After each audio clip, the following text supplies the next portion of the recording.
Ողջույն բոլորին, սա օր 22-ն է, որ ես փորձում եմ խոսել գրագետ, առանց օտար բառերի եւ առանց ը-երի։ Այսօր կուզենամ խոսել այն խաղի մասին, որը ես երեք հրապարակել էի եւ որի արդյունքներում գրեթե ճիշտ պատասխան չկար։ Ես կուզենամ անդրադառնալ այն փաստին, որ տվյալ բոլոր նշված կետերը ճիշտ էին իմ մասին, ոչ մեկը տեղից սուտ չէր, իհարկե ամենավերջին կետը, որը որ խոսում էր սպանություններ բացահայտելու մասին, դա ոչ այդքան մասնագիտական է, ինչքան երևի հմտությունների զարգացման մասին է խոսում։ Ուրեմն, այո, ես կարողանում եմ վարժեցնել դելֆիններ, ես մեծացել եմ միջավայրում, որտեղ ես մեծացել եմ Ռուսաստանում, Սոչի քաղաքում եւ այնտեղ հիմնականում իմ ծնողների աշխատանքը կապված է եղել դելֆինների հետ։ Ուստի շատ փոքր տարիքից ես սկսել եմ սիրել նրանց ու արդեն նրանց հետ կապված ամեն ինչ։ Երկրորդը, երբ որ ես Ալյասկայում էի եւ այդ մի տարին փորձում էի ինձ հնարավորինս շատ զբաղեցնել այն ամենով, ինչ այնտեղ հասանելի էր, ինձ համար ես որոշեցի, որ կմասնակցեմ ծրագրի, որով պետք է ծառայեմ Ամերիկայի ջրային ուժերում։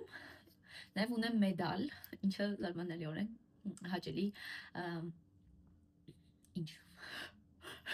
հաճելի ինչ որ մի բան է, մի խոսքով։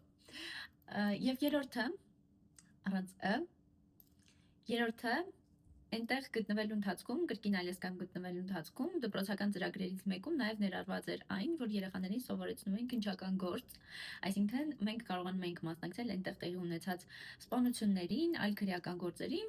որոնց վարույթի ժամանակաշրջանում մեզ սովորեցնում էին այն ամենը, ինչ սովորեցնում են մարդկանց տարիների ընթացքում համալսարաններում։ Ես սիրով մասնակցել եմ այդ ծրագրին, հիմա իմ հմտությունների մեջ չեմ կարող այսպես բարձրաձայն ասել, որ սպանություններ բացահայտելը մտնում է, բայց իմ ինտուիցիան շատ լավ աշխատում է այդ ոլորտում, ես կարողանում եմ հասկանալ այն ամենը, թե ինչպես է կատարվում այդ գործողությունները, արդեն սպանությունից հետո ինչ քայլեր են ընթանում ոստիկանության կողմից, որոնք օգնում են սպանությունը բացահայտելուն։ Իսկ հիմա այսքանը խաղի մասով, իմ ժամանակն արդեն լրանում է,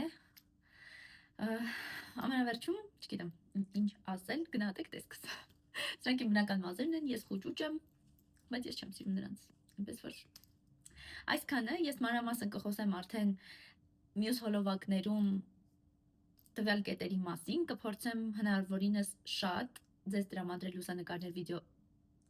հոլովակներ, որոնք կօգնեն արդեն հիմնավորել այն, ինչ ես ասացի։ Այսքանը, առայժմ։